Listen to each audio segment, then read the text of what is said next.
Welcome to the intersection of technology, cybersecurity, and society. Welcome to ITSP Magazine. Knowledge is power, now more than ever.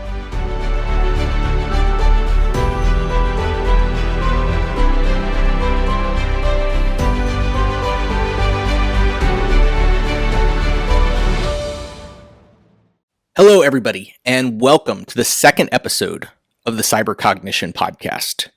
As always, I am your host, Justin Hutchins, aka Hutch, and today's story begins in the Star Trek universe.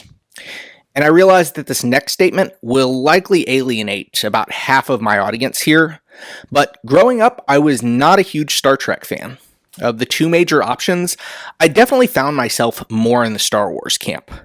And that's not to say that I thought it was the superior option, it was just what happened to appeal to me as a kid. But there was one Star Trek movie in particular that really stuck with me from my childhood. And that movie was Star Trek First Contact, released in 1996. This particular movie stood out among the rest because of its uniquely diabolical antagonist, the Borg. In the movie, the Borg was a collective of cybernetically enhanced beings from various species that had been integrated into a hive-like consciousness known as the Collective. The Borg's primary goal was achieving perfection, which they sought to attain by incorporating other cultures, technologies, and species into their own through a process they called assimilation. When met with resistance, they would often refer back to their catchphrase, "Resistance is futile," reflecting their perspective that everyone across the universe would ultimately have to assimilate. Assimilation by the Borg involved the physical augmentation of the individual with cybernetic implants. But perhaps more significantly, it involved the subjugation of the individual's mind and will to the hive mind of the Borg collective.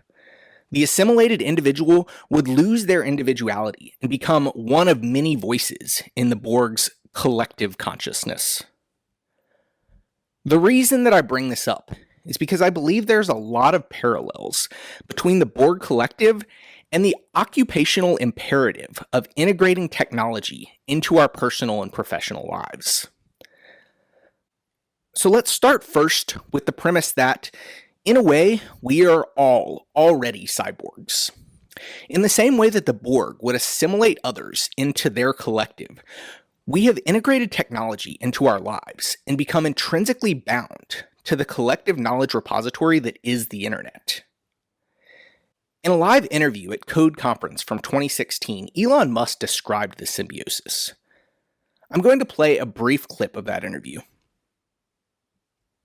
We already have, we're already a cyborg. It's just that, you have a digital version of yourself or partial version of yourself online in the form of your emails and your social media and all the things that you do. And you have basically superpowers in that with your computer and your phone and the applications that are there. You have more power than the President of the United States had 20 years ago. So you can answer any question. You can video conference with anyone, right, anywhere. You can send a message to millions of people instantly. You just do incredible things. In this interview, Musk suggested that we have already augmented our own capabilities through the use of technology. And this is absolutely true. In the modern era, our natural identities are intrinsically and inextricably bound to our digital identities. Our digital identity is just an extension of ourselves, established by augmenting our own capabilities through mobile computing technology and constant access to the internet and all the data within. And year over year, there is an occupational imperative to integrate newer and newer technology into our own capabilities in order to remain competitive and functionally relevant. This was true of computers, the internet, mobile technology, social media, and many other forms of technology. The occupational imperative to integrate new technology is apparent both at macro and micro levels. That is to say, it's apparent both at the business level and at the individual level. To remain competitive against other businesses in the market, companies must adopt the latest and greatest technologies, or they are left behind.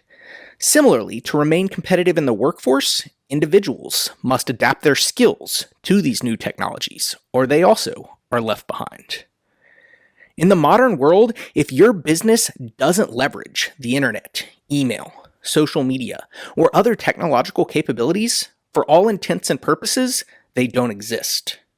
Similarly, if you as a worker are not able to effectively integrate into a work environment where all these capabilities drive business, by having the skills that correspond to those technologies, then you are not hireable. We are seeing this cycle repeat itself all over again with the emerging AI arms race.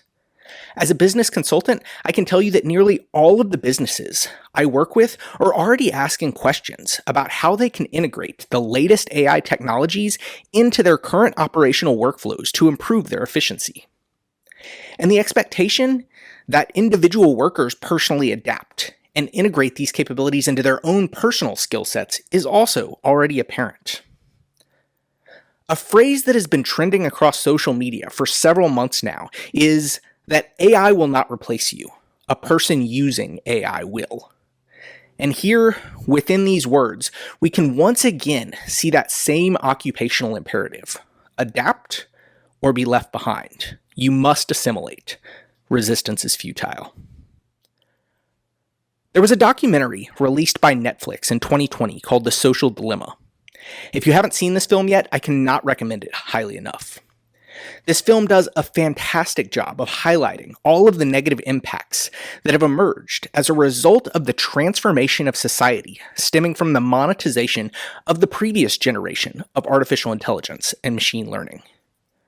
These consequences range from the polarization of social politics, the massive increase in mental health problems, the amplification of disinformation, and of course, surveillance capitalism.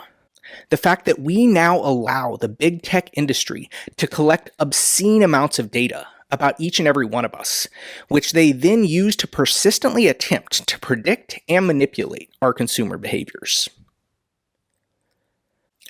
We are just now beginning to realize the extreme consequences from this first cycle of rapid AI integration into our lives.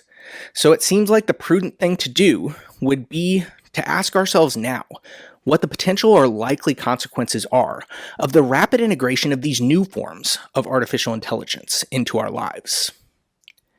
And perhaps even more important is the question of where this slippery slope leads us. In the past, the occupational imperative was integration of computers, mobile phones, the internet, and social media. Today, the occupational imperative is integration with large language models. And if we continue down this path, what will the occupational imperative be in the future? On May 25th, the brain-computer interface company from Elon Musk called Neuralink officially received approval from the FDA to start human trials. Musk's long-term vision for this company is to provide a low-latency connection to artificial intelligence systems. I'm now going to circle back one more time to that same interview from Code Conference 2016, where Musk then followed up his previous comments with a description of his vision for the brain-computer interface. It's something that I think is going to be quite important, and there's not. I don't know of a company that's working on it seriously. Is a neural lace. So going back to the AI situation, this is quite an important debate. Like if you assume any rate of advancement in AI, we will be left behind by a lot. But So what's the solution? yeah. So I think I think it's to essentially.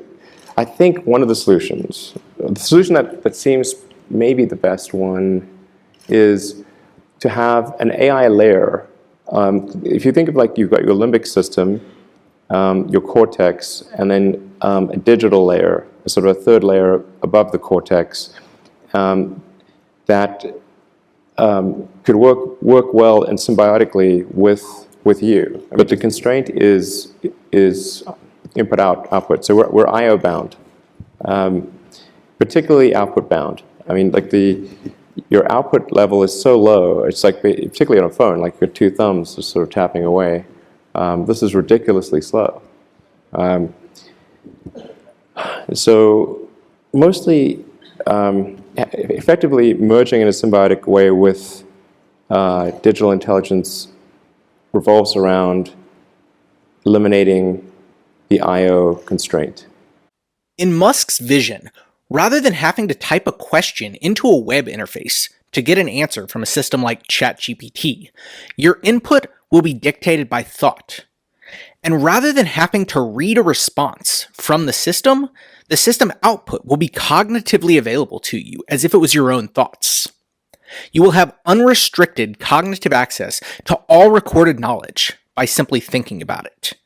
In this way, it's not hard to imagine a potential long-term trajectory that is something akin to a universal consciousness.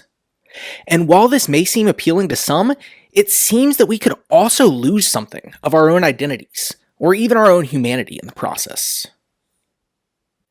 Even more unsettling is that system biases and misinformation that these systems are prone to would become inherited biases of your own. You would become so accustomed to unfettered access to all of the world's information that a system outage would be something akin to a fit of cognitive impairment or an episode of psychosis. And yet, as unsettling as this vision of the future is, it would also likely be paired with the same occupational imperative. To be competitive, you will have to assimilate. If you do not adopt the brain-computer interface, you will be replaced by someone who does. Adapt or be left behind. And as always, resistance is futile. If we continue down this path and adapt our lives repeatedly with each new revolutionary technology, then the human experience over time is going to continue to become drastically different than it once was.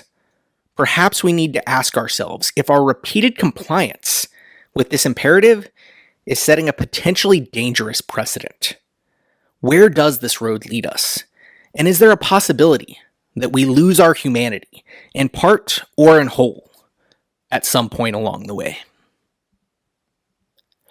And that's all for today. As always, this is Hutch, broadcasting from the last bastion of the human resistance. Thank you all for listening, and we will catch you on the next one.